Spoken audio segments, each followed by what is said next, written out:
안녕하세요. 네, 잠시 돌아온 교만사의 윤하영 간사, 김산성 목사입니다. 우와! 네, 여러분 저희 잠시 돌아온 교만사입니다. 잠시 돌아온 교만사예요. 근데 네, 나는 여기 왜 있는 건가요? 네, 목사님은 특별 게스트를 위한 특별 MC여서 이렇게 나오게 되었습니다. 저희 이전 그 MC분들이 다 이제 결혼하고 또 시집가고 장가가면서 이제 MC의 부재로 인하여 목사님이 나오셨고 또 저도 남는 게 시간이기 때문에 이렇게 MC를 나오게 되었습니다, 여러분. 잘 부탁드립니다. 저도 잘 부탁드립니다. 여러분 잘 네, 부탁드립니다. 잘 부탁드립니다. 그럼 오늘 게스트는 누군가요? 오늘 게스트는 이제 외국에서 이 촬영을 위해서 비행기를 타고 날라와 주셨는데요. 저희 아마 다락방 식구들이면 다 아시는 분인 것 같아요. 누구나 한 번쯤은 이 이름을 들어봤다. 아프리카 케냐에서 선교하고 계시는 우리 이원철 선교사님 모시도록 하겠습니다. 네, 환영의 박수로 맞이하겠습니다. 네, 감사합니다. 네, 선교사님 환영합니다. 감사합니다. 혹시나 모르는 분들이 있을 수도 있으니까 자기소개 한번 부탁을 좀 드려봐도 괜찮을까요? 네, 저는 97년에 하나님의 부르심을 받고 케냐에 선교사로 간 이원철 선교사입니다. 혹시 모얄레가 좀 어떤 곳인지 저희는 또 가본 적이 없으니까. 모얄레는 지리적으로 나이로비의 북쪽에 위치하고 있습니다. 운전하면 12시간 정도 걸리는 곳입니다. 95% 이상 무슬림들이 살고 있어요. 그리고 그 사람들이 하는 일은 주로 유목입니다. 그럼 거기를 어떻게 알고 들어가신 건가요? 처음에는 빈민가에서 사역을 했었어요. 그런데 나이로비에는 선교사님도 많이 계시고 현지인 사역자들도 많아서 선교사가 필요한 곳이 어딜까 고민하던 중에 지금 있는 모얄레에 답사를 갔었어요. 근데 그곳에 계시는 미국 선교사님을 만났는데 그분이 저에게 물어보시기를 이곳에 와서 무슨 사역을 하겠느냐. 그래서 제가 이곳에 기독교 학교를 하겠습니다. 그랬더니 그분 선교사님 눈에 눈물이 글썽글썽 하는 거예요. 왜 그러냐면 거기에 있는 아이들이 학교에 가면 다 코란을 배워요. 그러니까 자기 아이들을 성경 가르칠 수 있는 그런 학교가 생기기를 10년이 넘게 기도했대요. 근데 제가 가서 학교를 하겠다니까 이분이 너무 감동을 받고 하나님이 보내셨다 이렇게 감동을 받아서 눈물을 글썽글썽 하시더라고요. 회교동만 있는 그 지역에 가실 때 제일 그 마음에 많이 걸리는 게 가족들일 것 같아요. 맞아요. 네. 저도 혼자 있을 때는 막 불같이 사역을 하다가 아내가 있으니까 조금 조심해야 되는 부분들도 있고 생각해야 되는 부분들도 있더라고요. 네. 혹시 그렇게 이제 결단하기에 앞서서 이렇게 막 마음이 거리끼거나 걱정이 되거나 그런 마음은 혹시 없으셨나요? 그 마음이 처음 들었던 때가 제가 97년에 선교지로 갈 때였어요. 예, 선교지 갈 준비를 하는 중에 집에 돌아와 보면 큰아이 이니와 이혜리가 자고 있었어요. 초등학교 3학년 1학년이었는데 그 자는 아이들의 모습을 보면서 저 아이들을 데리고 아프리카에 가서 어떻게 아이들이 살 수 있을까 그런 이제 염려가 있기는 했었어요. 제가 아이들을 돌봤던 것보다 하나님께서 저희 아이들을 정말 잘 돌봐주셨어요. 처음부터 그런 확신이 드셔서 그냥 가신 건가요? 아니면? 네, 그렇습니다. 순종하면 하나님께서 내 모든 걸 책임져 주실 거라는 주실 그런 거다. 강한 마음이 가지고 네, 계셨어요. 맞습니다. 모얄레를 처음 들어가실 때는 뭐 아무것도 없었던 거네요. 그러니까 학교도 없었고 이제 곧 할 계획만 가지고 가신 거네요. 처음에 가서 저의 계획은 뭐였냐면 공립학교에 교사로 들어가서 거기서 아이들에게 복음을 전하면서 이렇게 시작을 하려고 그랬는데 하나님의 계획은 다르셨어요. 저희 큰 아이 이니가 뇌종양이 있었어요. 사람들이 죽는다고 그랬는데 하나님의 은혜로 이렇게 살아났어요. 그러면서 그 과정들을 간증하는 가운데 성도님들이 헌금을 주셔서 학교에 교사로 들어가는 게 아니라 아예 학교를 시작을 했어요. 벌판 위에 불도저로 그 벌판을 밀고 나무 잡목들을 다 밀고 거기에 기독교 학교를 시작을 한 거죠. 우리 학생들이 100명이 무슬림 학생들이고 50명이 크리스찬인들이에요. 그래서 100명 학생들에게는 4년 동안 일주일에 3시간씩 성경을 가르쳐요. 무슬림들은 예수님을 한 분의 위대한 선지자로 알고 있는데 저희는 4년 동안 예수님을 하나님께서 구약에 보내시기로 약속하신 메시아 그분이 오셨고 또 십자가에 달려 돌아가시고 우리의 죄를 용서하시고 부활 승천하셨다는 것, 그리고 성령을 보내주셔서 우리 가운데 성령으로 함께 계시고 역사하신다는 것을 회교 아이들에게도 4년간 가르치고 또 기독교인 아이들도 4년간 가르치고, 그래서 이 기독교인 아이들이 하나님이 아들을 보내서 나의 죄를 씻기 위해서 돌아가셨다는 이 사랑을 깨달은 아이들이 자신의 미래를 완전히 하나님께 드려서 하나님의 종으로 나서요. 그래서 그렇게 나선 졸업생들과 함께 지금 시골 지역에 교회 개척하고 또 기독교 학교 2개를 더 시작했어요. 그런 사역들을 우리 졸업생들과 함께 하고 있어요. 기독교 학교를 만들게 되면 제 생각에는 그 자녀들에게 코란을 가르치던 부모 입장에서는 굉장히 싫었을 것 같아요. 네. 그래서 그런 현실 과격하잖아요. 네. 그런 뭔가 반발을 많이 받았을 것 같은데 없으셨나요? 학교를 시작한 게 2007년이었는데 그때는 학부모들의 반발보다도 그 학생들의 반발이 엄청났어요. 왜 그러냐면 아이들이 태어나서 처음 본 기독교 학교였어요. 그쵸, 맞아요. 태어나서 처음 성경을 배우고 태어나서 처음 기도를 못하게 하는 거를 경험을 한 거예요. 그래서 이 아이들이 거의 돌아버렸어요. 그래서 데모를 하고 또 타운으로 뛰쳐나가서 그래서 이제 그 지역 사회에서 저희 학교를 안 좋게 생각하면서 저를 추방해야 된다, 그렇게 얘기했던 국회의원이나 지방의회 의장이나 지방의회 의원, 교육청장 이런 사람들을 하나님께서 그 해 말에 있던 선거에서 전부 떨어지게 했어요. 그래서 누구든지 저에 대해서 어떤 이야기를 하는 정치인은 선거에서 무조건 떨어집니다. 그러니까 저한테 지금까지 하나님이 편들어 주셨네요. 네, 맞습니다.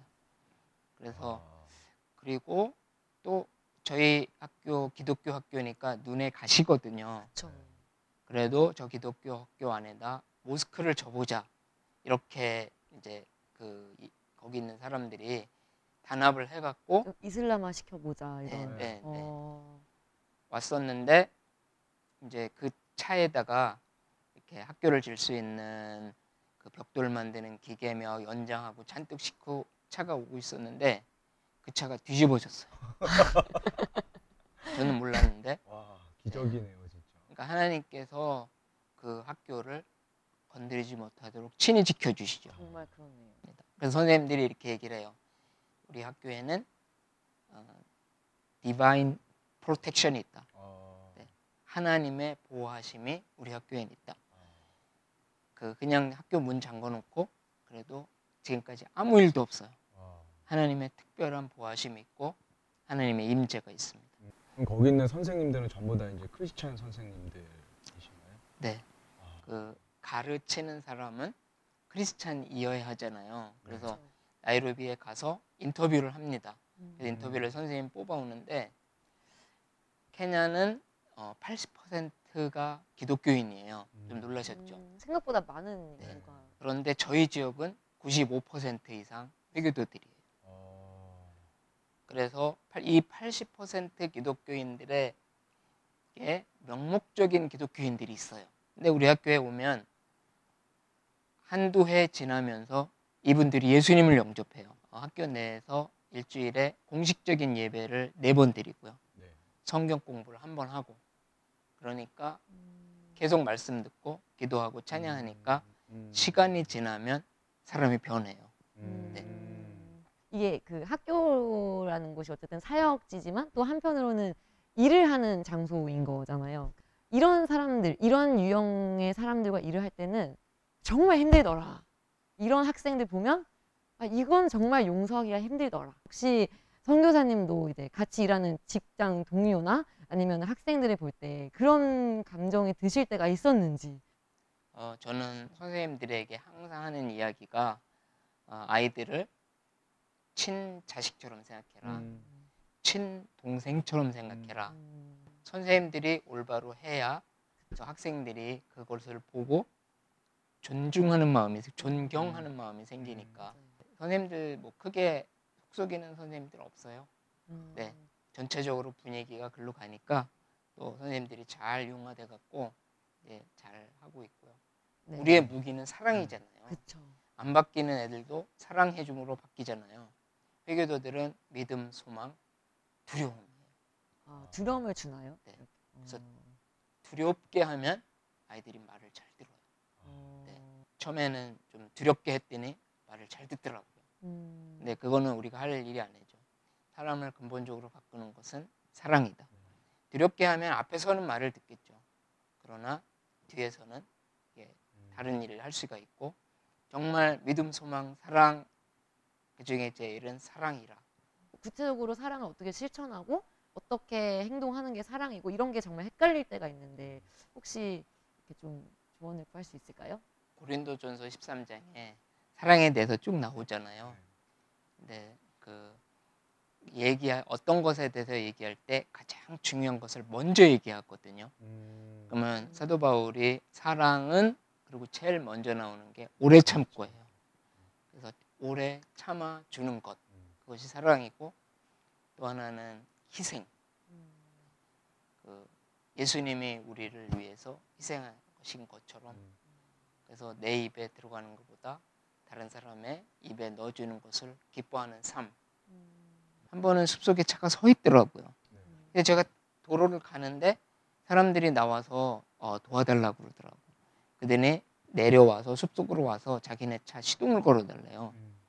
그거 되게 불편한 일이거든요. 제 차에서 배터리를 떼갖고 그 차로 옮겨서 다시 연결해서 시동을 걸어주고 다시 떼서 제 차로 연결하고, 숲속에서 차가 섰으니까. 그래서 이제 제가 갔어요. 그래서 떼서 시동 걸어주고 다시 걸고 왔어요. 한 번은 마을에 들어갔는데, 되게 마을에 들어가면 다 무슬림이니까 전도팀을 되게 싫어하고 어때워서는 방해하고 그러는데, 제가 들어가기 하루 전날 그 사람이 그 마을에 제가 온다고, 저 사람은 정말 좋은 사람이다, 그렇게 얘기를 해줬대요. 그러니까 이 사람들이 배척을 하지 않고 저희가 거기서 집회를 할 수 있도록 허락을 해줬어요. 그렇게 했던 그 행동 하나가 또 전도의 문을 열 수 있는 그런 키가 되었던 거네요. 아프리카에 사는 여자들은 정말 어려운 삶을 살아요. 물을 길어와야 되는데 20리터거든요. 그거를 지고서 뭐 30분씩 1시간씩 물을 길어와야 되고, 또 나무를 해와야 되고, 또 집도 짓고, 그러니까 여자들이 하는 일이 너무 많거든요. 제가 픽업 트럭이라서 물 길어서 가는 사람 보면 차를 세워서 다 실어줍니다. 나무에서 가는 사람, 그 사람들 1시간 2시간 걸어가야 되는데 제 차로 금방 집 앞에까지 태워다 주고, 이런 일을 10년, 15년, 20년 이렇게 하니까 사람들이 어느 집에 가든지 저는 먹을 것을 줘요. 손님 대접을 해주고, 제가 예수님 얘기를 해도 화를 안 내요.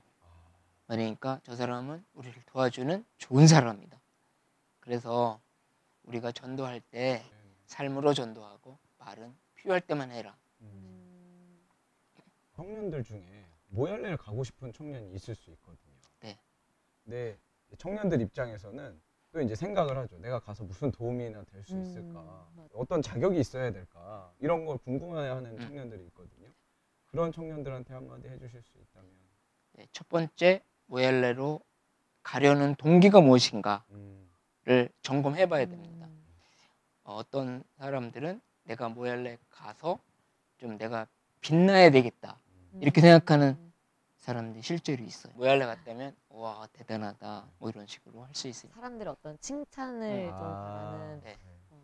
그래서 예수님 말씀하신 대로 예수님을 따르려면 자기를 부인하고, 이게 되는 사람이 오면은 쓸모 있는 사람으로 제가 만들어 줄 수 있어요. 아멘.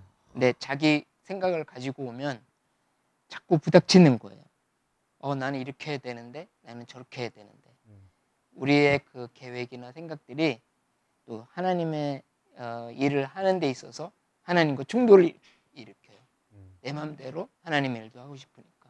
그래서 정말 하나님의 나라를 위해서 나를 부인하고 모헬레를 오시면 제가 하나님의 일을 할 수 있도록 도와드리겠습니다.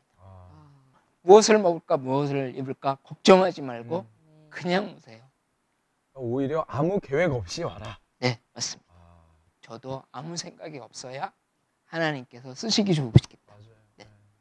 그래서 그런 청년이 오면 건강하지 않아도 능력이 없어도 하나님 나라에 귀하게 쓰임 받을 수 있습니다. 처음에 선교지 답사를 왔었는데 아이들을 데리고 와야 되니까 제가 세운 예산이 있었거든요. 네. 이 정도면은. 근데 어떤 선교사님이 그거 갖고는 안 되고 이 정도가 있어야 된다 제시하시는데 제가 좀 낙심을 했어요. 그래갖고 혼자 찬양을 하는데 하나님께서 저에게 아들아 무엇을 염려하니? 그게 처음 들은 하나님의 음성이었어요. 그래서 하나님이 나를 걱정해 주시는데 내가 염려하면 안 되잖아요. 네. 그래서 이제 거기서 용기를 내서 선교지로 오게 됐고 또 한 번은 이렇게 골방 기도를 하는데 하나님께서 아들아 내가 너를 사랑한다 그런 이제 음성 들은 적이 있었고요. 그러니까 그거 하나면은 충분하죠. 모든 난관을 해치고 가기에 충분한 거고. 그리고 이제 하나님 이렇게 기도 응답을 많이 주세요. 그래서 기도의 자리가 정말 중요합니다. 모엘라에 가면 저희 교회에 제가 기도하는 자리가 있어요. 그래서 매일 가죠. 방학해서 다 사람들이 없어도 이제 시간이 되면 기도하러 가는데 그냥 그 자리에 앉기만 해도 이렇게 응답이 타고 옵니다. 그래서 기도하는 자리 그리고 기도하는 습관 너무나 중요합니다.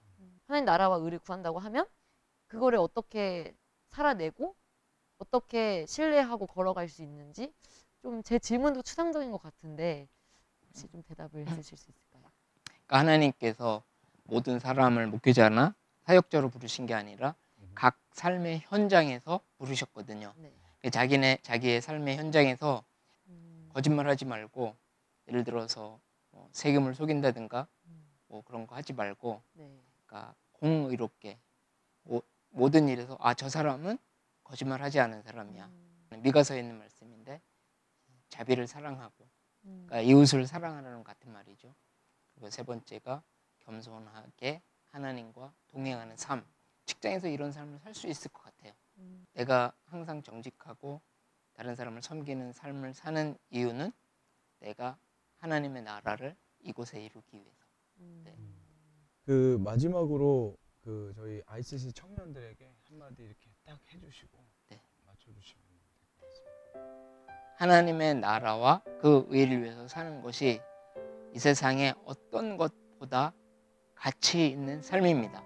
용감하게 일어서십시오. 발을 내디디십시오. 무엇을 먹을까? 무엇을 입을까? 걱정하지 마시고 발을 내디디시면 하나님께서 모든 것을 책임져 주십니다. 왜 그러냐면 그분은 우리를 사랑하셔서 그 아들 예수 그리스도를 우리에게 주셨잖아요. 그리고 우리의 생명을 구해주셨으니까 우리는 그분의 소유입니다. 그러니 우리는 하나님 아버지를 위해서 발을 내딛는 것이 당연한 거고 그분이 우리의 모든 것이 되는 그런 삶을 사는 게 당연합니다. 삶의 모든 현장에서 나는 하나님의 뜻대로 산다. 나는 그분에게 순종하며 산다. 그리고 하나님의 나라를 위해서 선교지도 오십시오. 나를 부인하고 오시면은 하나님께서 여러분들을 정말 귀한 사역자로 만들어 주실 것입니다. 그래서 조만간 모엘레에서 뵙기를 원하고 선교사 보내는 거 어렵게 생각하지 마세요. 여러분 중에 10명 어떤 사람은 아르바이트, 어떤 사람은 직장, 어떤 사람은 노가다 한 달에 버는 수입의 10%를 선교사를 위해서 주시면 한 10명은 한 사람의 선교사를 보낼 수 있습니다. 여러분 실제로 선교사를 서포트해서 보낼 수 있습니다. 그래서 하나님의 나라를 위해서 힘써 일할 때 하나님께서 여러분에게 큰 은혜를 주실 것입니다. 감사합니다. 네. 선교사님 오늘 와주셔서 너무 감사합니다. 정말 감사드립니다. 사랑하고 사랑하고 축복합니다. 사랑하고 여러분. 축복합니다. 감사합니다.